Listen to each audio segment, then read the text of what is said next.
यो साल मकै रोप्ने बारीहरूमा ती कोदो रोपेर परीक्षण गरिँदैछ।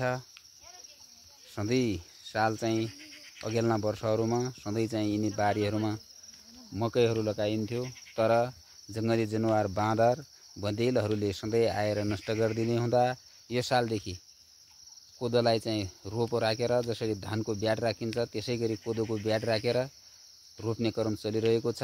यो परीक्षणको लागि यो सालदेखि चाहिँ परीक्षणको लागि चाहिँ यसरी रोप्ने गरिएको छ। तर यसरी रोप्दा चाहिँ कोदाको उब्जाउ अत्याधिक हुन्छ भन्ने चाहिँ हामीले विश्वास लिएका छौँ र धेरै जसो जग्गाहरूमा अहिले चाहिँ यसरी कोदो रोपिएको छ।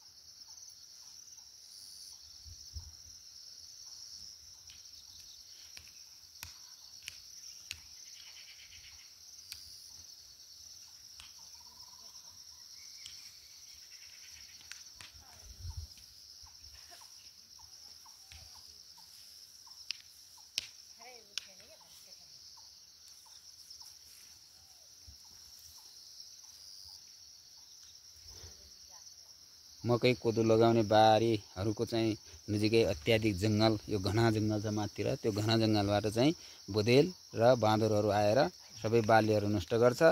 कोदालाई चाहिँ अलि ढिलो बाँदरले र बँदेलले फाल्ने भएको हुँदा अलि केही संरक्षण हुन्छ कि भन्ने आशका साथ यो खेती गरिएको हो। यसरी चाहिँ अहिले चाहिँ यसरी कोदो रोपिएको छ। सम्भवतः आउँदो सालमा यसै गरी सबै बारीहरूमाथि रोपिन्छ होला। केही बारीहरूमाथि चाहिँ अहिले मकैहरू पनि छन्, तर बढी चाहिँ कोदो नै छ।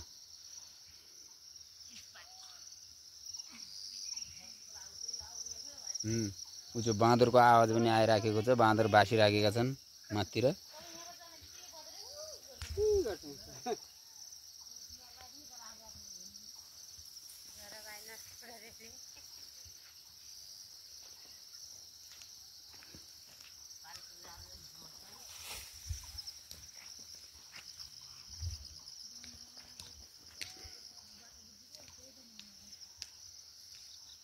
यसरी रोप्नुपर्छ कोदो। यसरी कुटाले सिया बनाएर व्यवस्थित तरिकाले रोपियो भने सम्भवतः चाहिँ कोदाले राम्रो उब्जाउ दिने सम्भावना हुन्छ। कहिले कसो जाँगर नलागे बेला परबाट पनि फाल्नुपर्छ।